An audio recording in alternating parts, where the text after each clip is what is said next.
23 minutes before 10 o'clock. Thank you for tuning in this Monday morning. Remember that song by Simon and Garfunkel, Slow Down, You Move Too Fast? Oh, yeah. You gotta make them one and last. Mm-hmm. Remember that song?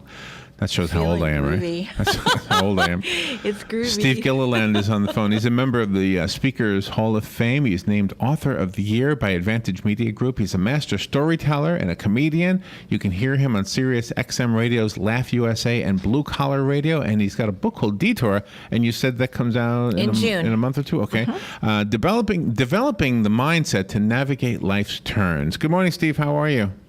Good morning, Larry. How are you? Pretty good. Where are you? Where are you calling from? I'm actually calling from North Carolina. I love North Carolina. Where are you? In the western or near the coast? Right in the middle. I'm right around Winston-Salem. Oh, nice. I love that area. I think there's a connection, by the way, between North Carolina and our area of this state. No comment. He's never been here. I'm just trying to figure out the connection. Oh yeah, because he has mountains and we don't. No. I don't mean topographically. I mean, there's a lot of people here who have second homes in North Carolina, or they've moved here from there. I went to North Carolina one time thinking I discovered this cool place called Boone, and I'm coming out of the parking lot of the grocery store, and the guy says to me, "Oh, I'm from Ocala," because he recognized the license plate. And I said, "Wow." It's amazing. It's amazing. Small world. I thought I found a secret place. Well, thank you for being on the show. So you do a broadcast on Sirius, right? Well, I don't do a broadcast. What it is with Laugh USA and Blue Collar, they take a lot of comedians and those that have the knack for telling a story and maybe making it kind of humorous. And I always say there's the humorists and the comedians, and that's what the whole radio show. All day, they're just playing bits, whether it's a 60-second or a 3-minute, and they'll do Foxworthy, they'll do Larry the Cable Guy, Jeannie Robertson, a native of North Carolina, and they play them throughout the day. So okay. It's something that when somebody says I can be heard daily, they'll probably play me 10 or 12 times, telling you 10 or 12 different stories. Oh, okay. So it's like music radio, but with spoken word. It's exactly. like yes. Comedy. On Saturday, Robin and I were part of a judging team for student-made videos, and the specific one that Robin and I did was kindergarten through second grade. Mm-hmm. And here's the funny thing that you'll relate to, that you kind of just made me think about, Steve. When the kids were told make a funny video, they weren't as funny as when they made a video about their cat or a video, you know what I mean? It was funnier to watch the documentaries than the ones where they were intentionally trying to be funny. In other words, joke telling doesn't always come across as funny as just telling. It's real life. Yeah, real life. Yeah, it sounds like what you're talking about. Right, and I've always told people, I said I think the funniest things that I encounter are just observing real life. Because people will say to me, how do you come up with your stories? And I said, I don't. They just evolve. It happens. I mean, when you have 4 sons and 4 grandsons, you're going to have some stories. So are you going to have some from this radio tour? Are you going to have this really funny line of stories from the goofy radio DJs and all that? Yeah, I mean, it's kind of interesting because most of them are the morning shows, which, I think here again, not to be putting down anybody else in a time slot, but a lot of the strong personalities, a lot of the fun, a lot of the, I call it the, kind of giving people the will to go forward that day, the morning people. So I'm meeting a lot of different characters. Right. I bet you are. Sometimes people don't seem to enjoy the moment that they're living in right now. They're always worried about things that are going to happen like a week down the road, different activities that'll take place. But in your books, you really stress that, to live right now. Well, I do, and I think the biggest thing is, and I say this, years ago I encountered a man, did not know his age, but at the end when I found out, here's a guy 97 years old that's looking at me saying, life is short, you just need to learn to enjoy the ride. But the thing that hit me was when he said, 31 years ago my wife passed away, and he alluded to his wife and then his children who lived on the other coast.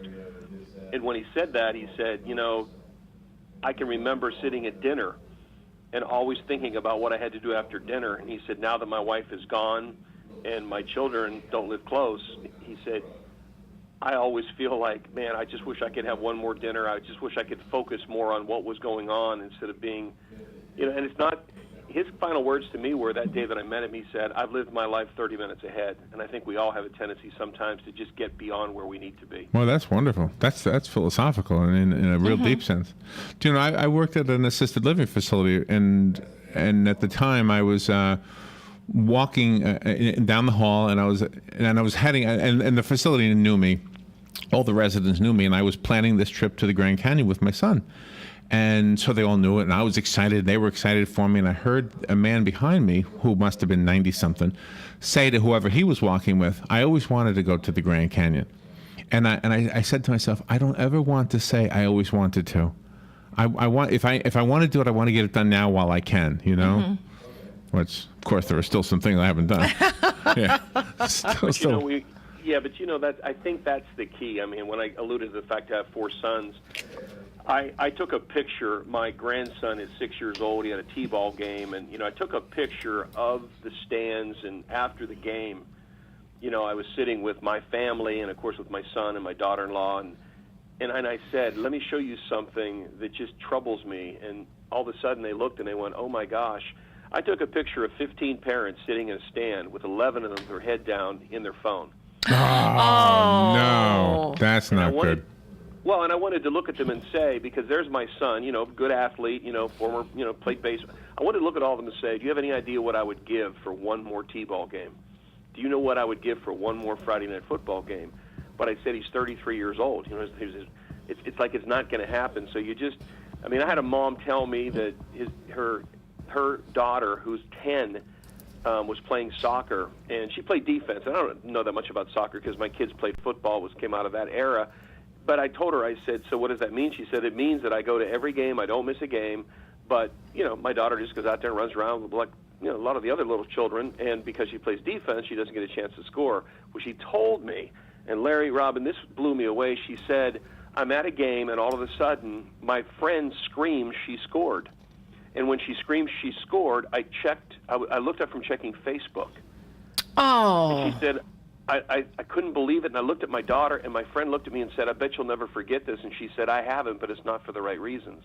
And I think that's the thing, when I say about, you got to enjoy those moments. And again, I'm not putting down, technology or any form of it, but I think sometimes we get distracted. I call them distractions. We get distracted and we don't enjoy the ride. We sure do. And that's a wonderful observation and a wonderful message and a reminder to all of us. I mean, it's not just don't text and drive. Don't just stop texting, period. I mean, limit it or something. Everything in moderation, as they say.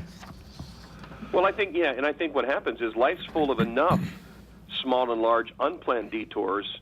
We don't need to add to it. What we need to do is kind of, as I wrote in Enjoy the Ride, you've got to refocus your attention. You have to decide what's important and never take it for granted. And that's the book that you wrote before Detour. Yeah, it's kind of, that's an interesting question. I've been being asked this question a lot. I wrote Enjoy the Ride, and then I wrote 2 other books, Making a Difference and Hide Your Goat. Hide Your Goat is about, negativity and, people that get your goat. So I write those 2 books, and people said, well, why did you wait? Well, the sequel to Enjoy the Ride is Detour.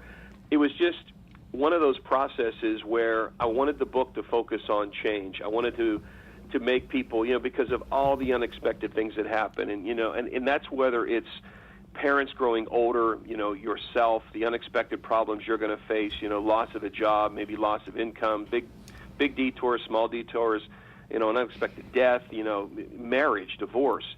So I really, over the last 10 years, from the time I wrote Enjoy the Ride, had wanted to put it together in a way that when people would read it, it would really kind of hit home. My wife said it best. She said, when she pre-read the book, she said, wow. And I said, what's the wow for? She said, it had to be therapeutic. And I kind of smiled and said it was. Because we all go through changes. And I think we all come to those detours. And as you move through life, you just have to remember you're not alone. So I wanted to convey that, and I wanted to come across, that when you come across the road that's closed, or, you have to find a new path. It is frustrating. Good point. But there's really a way to do it. Really good points. We have to take a little break. We have to take a detour. All right. And we'll be right back. weather is brought to you by myfwc.com. Safe boating is no accident. For today, times of clouds and sun with a shower or thunderstorm mainly during the afternoon and evening hours, the high 82 to 86. Partly cloudy overnight, low 66 to 70. Times of clouds and sun tomorrow with a shower or thunderstorm, high 84 to 88. Wednesday, mostly cloudy and warm with a shower or thunderstorm likely in the afternoon, high 84 to 88. From the Florida Weather Center, I'm meteorologist Joe Lundberg. Hi, this is JP from Penn Flooring here in Ocala. I would like to invite you to come in and visit our spacious showroom where we have solutions for every style and budget. From wall-to-wall carpet to hardwood floors and tiles, we have an unsurpassed selection of flooring. At Penn Flooring, we've provided quality customer service with a family touch for over 25 years. Visit our website at pennflooring.com or come by our showroom, 1201 Southwest 17th Street, just over the bridge. Penn Flooring, quality customer service with a family touch. Keep up with what's going on in the downtown area with Ocala Downtown Newspaper. Delivering thousands of newspapers to businesses in the downtown area, Ocala Downtown is there to keep you informed. They even have Tom's Picks, a free referral for people who are looking for a company to do work for them. Tom's Picks will refer the company that fits your needs, and all we ask in return is that you tell them where you heard about it. It's simple. For more info, just call Tom's Picks, 352-804-1223, and pick up your copy of the Downtown Ocala newspaper today. Now read Ocala Downtown newspaper online. All right, 12 minutes before 10 o'clock. Thank you for tuning in. Yeah, this is a conversation that's going in a direction I guess I didn't expect. Steve Gilliland is on the phone. He's kind of singing our song. I've said this as, you know, your children are both adults. My son is an adult and has been an adult for now 10 years. He's 28, right? So, Yep. And it's, I can remember recently I was like going through old photographs and trying to separate them and scan some, you know, so I could put them on Facebook, you know. Yeah. But it was like this, Very nice. like this realization, like, wow, all that time is gone. And I remember when I was in the middle of that time, it seemed like it was going to last forever. But it really doesn't. And that sounds like what Steve is saying. So the book is called Detour, and that one comes out in June. The other one, what was the title again? That Detour is the sequel of? Enjoy the ride. Enjoy the Ride. Great titles. And is this representing? Is this reflective of how you've always been? Have you always been introspective like that? No, you know what? I am the guy that would take two kids. You know, I was a single dad. You know, I would take two kids, put them in the back seat of a car, leave Pittsburgh, Pennsylvania, 3 in the morning, and arrive in Myrtle Beach 10 hours and 17 minutes later. I mean, I was like, we got to get there. We got to get there. We got to get there. You know, we packed the sandwiches, we packed the sodas. We had to get there. And it was my mom who actually one day said to me, when she looked at me, she said, "Why is it you just don't?" You know, and of course she was self-indicting herself. I said, "You don't enjoy the ride either, Mom." It's like it was always what was next, and then, you know, of course I've coined the phrase, you have to live more for today, less for tomorrow, and never about yesterday, because, you know, too many times we're either focused on tomorrow, we're you know, reminding ourselves of something from yesterday, and it's like, no, it's now, because when you click your fingers, they go from T-ball to high school, and then That's right. And we've heard people say this, man, if I could just get through Friday, if I could just get through this quarter, you know, if I can finally get this paid off. But I've always said, you know, there is no destination. It'll always outdistance you. When you get one thing paid off, there's going to be something else. When you get them out of high school, there's going to be college. We get them out of college, or as my mother used to say, when I'd say, "Man, we need to get Josh married," she said, "No, we don't. He'll just bring back more." Well, it's true. I mean, it really is true. You know, there's a lot of wanting something that's just out of reach for us, not just time-wise, but I was watching a video of Ellen DeGeneres, and her guest was, oh gosh, the pretty girl. What's her name? From Taylor Friends. Swift. From Friends. Jennifer Aniston. Jennifer Aniston. Yeah. And she was showing her on the cover of some magazine, and the audience was looking. I was thinking, everybody wants to be her. Mm-hmm. Why don't they just enjoy being themselves? It's kind of like the same message. Instead of wanting tomorrow, why don't you enjoy today? Mm-hmm. You know? Well, yeah, and I think that's the thing. I think the key is, and a statement I've always made is, the mastery of life is the mastery of self.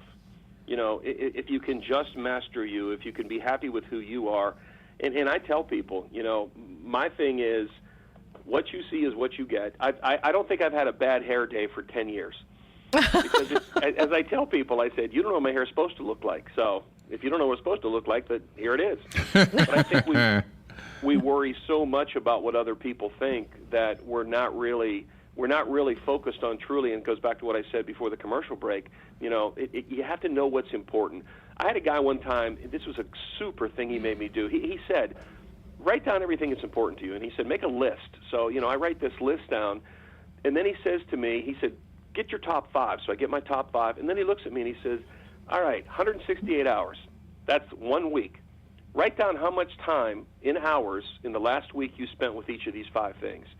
And I want to tell you something, Larry, Robin, it was the most revealing thing, because he looked at me and said, 7.5 hours.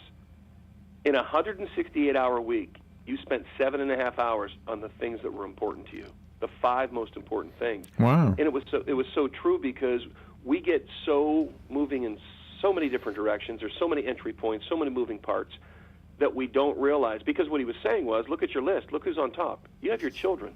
You have your faith. And yet, your faith, I had put down 1 hour. Why, to be honest? I went to church. Mm-hmm. And he said, 1 hour on something you said was that important. And then it made me start to reflect, going, wow, I tell everybody these are important, but I don't focus my time or energy on them. Well, how do you manage to keep things in balance when you are trying to raise a family and you're also trying to have a career, because with that money that you make from the career is going to be able to support your family, because you need money to exist? That is an excellent question, but I think the thing that I tell people is, we all end up coming home from work, whether you're a person who's a traveler, whether you're a person who works a 9 to 5, whether you work shift work, doesn't matter. When you come home, I think that's the key. The balance for me is, and my wife and people that know me now will say, when he's home, he's home. He is not distracted. My cell phone, when I'm home, goes into my briefcase. It's shut off. I still have a landline, call me archaic, but I have a landline, and I tell people, when I'm home, I don't want to be distracted. I'm not going to be checking email. I'm not going to be doing those things. When we go to a restaurant, family, friends, no. We leave phones in the car. Mm-hmm. Nobody takes a phone in. So I think what happens is, you can make adjustments, and you can actually have the wherewithal to say to yourself, we live in a fast-paced world, the technological age, but I'm not going to sacrifice time. So when I'm with people, when I'm at home, with my family, with my children, TV's not going on. There'll be times we'll sit just and talk. We still sit at a dinner table. I mean, and I think if you really look at your day and look at the time you spend at home, that's where my balance comes. I one time said, I spend more quality time now with family, friends, and being at home than I did when I didn't travel. Oh, wow, that's great. You could have been a pastor. I mean, there's no religious element to your message, but I think sometimes the best pastors are the storytellers who talk to us as we live today. Mm-hmm. Sometimes when they bring up stories, from 2,000 years ago, it's like, I can't really relate to that whole washing the foot thing. I don't wash people's feet. Yeah. But I think I'll tell you what. If my mother is listening to WOCA 1370 right now up in Pittsburgh, I don't know if you're reaching her, but if you did, she just put a smile on. You put a smile on her face. My mother wanted me to be a minister. Oh, really? My mother's a King James Version front row Bible spitting spewing John 3:16. For God so loved the world, you better have your life right, Baptist. So you could have been one. I mean, but I think, but in a sense, you are. Robin and I do music. We play music, and I have some cousins up in Connecticut, and they came to visit us, and they saw us in the mall. We broadcast from the mall, so they saw us here. We were playing for some children sitting in the mall, and they wrote back. They said, "What a wonderful ministry you have." And I said, "We have a ministry? I never thought of it as a ministry." But in a way, in a sense, I mean, if you're giving people something to think about that makes their life better, I guess that's a ministry. Well, here's what the ministry is, and I've always used this word, hope. When you're able to provide hope and encouragement, and again, this interview is about my new book, Detour, and of course it was based on Enjoy the Ride. But when I wrote my book, Making a Difference, that was the thing that I said. People have the ability to make a difference in other people's lives. They have an ability to provide a hope and an encouragement. And as I've said to my mom, when she said to me, and it's so funny that you said about that, I said, Mom, look at it this way. Maybe I didn't go to the ministry, the seminary, and all that. But you know what? I'd have been fishing in the aquarium. I said, now I get to fish in the ocean. Right. No, absolutely. I said, I get to go beyond where the scope of I could have. And the same with you. You have no idea in the mall on any given day who walks down, and one thing you do, and I've said one person can change the lives of millions in a moment, in an instant. You know, when John Denver was popular, he was borderline political, and somebody asked him if he would ever run for office, and he said, you know, if I ran for office, everybody who wasn't in my party would hate me. He said, now I can send a message to everybody, and nobody cares that I'm not a party, but he's delivering the same message. Mm-hmm. So in a way, it's the same thing as fishing in the aquarium. Yeah. Mm-hmm. Exactly. When you do your speaking engagements, you not only speak to quote unquote everyday people, but you speak to famous people, household names that are internationally known. How do you direct your talks to be embraced by everyone of every lifestyle? You know what? It's funny because Larry alluded to the fact of being real. I don't change who I am. It doesn't matter if it's a Fortune 100 company. It doesn't matter if it's a not-for-profit. You know, you talk about the healthcare industry. You know, I've spoken probably to half of the state healthcare associations, and I'm who I am with them the same as I am with a Fortune 100. So the message that I provide and what I am saying is to make sure that people start to understand that it doesn't matter what you do. It doesn't matter where you live and what you own and what you drive. What matters is who you are and the impact that you have on other people. And we all, I've looked at audiences of 500. I've looked at an audience of 10,000 people and said, when I look at an audience and I see everybody smiling, I know deep down that there are some people that are going through things that I have no idea what they're going through. I don't know what they're struggling. I don't know what they're frustrated about, but I just know this, that sometimes those detours, when you embrace them and keep moving forward, not only do they turn out really positive, it helps you meet new people, you build new relationships, and you develop new ideas. So there's those things that sometimes you really need to embrace it, because when you go through those challenges, that's when it helps you as a person. So for me, it doesn't matter who you are, what your position is. Now, do I change the message? Here's the thing. If I'm with a retail group, if I'm with, whoever that group is, I know their industry. But in terms of who I am, I still speak from my heart. And I think that's the thing. I don't speak from the head as much as I do the heart. Wonderfully said. Steve, we're running against the clock here. Okay. Your website is your name, stevegilliland.com? It is. Okay, Gilliland. Robin already has it on our Facebook page and on our guest list site. Steve, thank you for being on the air with us today. You are so welcome. Thanks, Larry. Thanks, Robin. All right, we'll be right back. This is WOCA Ocala, The Source. Fox News Radio, I'm Pam Puso. Another Republican has White House ambitions. Florida Senator Marco Rubio is expected to announce in Miami today. He is a freshman senator and very much a new face that the Republican Party is excited about. He has an appeal in the Republican Party to younger voters and minorities particularly. He is Cuban American. Fox's Carl Cameron. A van with Hillary Clinton in it is rolling towards Iowa. Tomorrow she'll hold her first presidential campaign event. There are progressives here saying they want to see her run more to the left.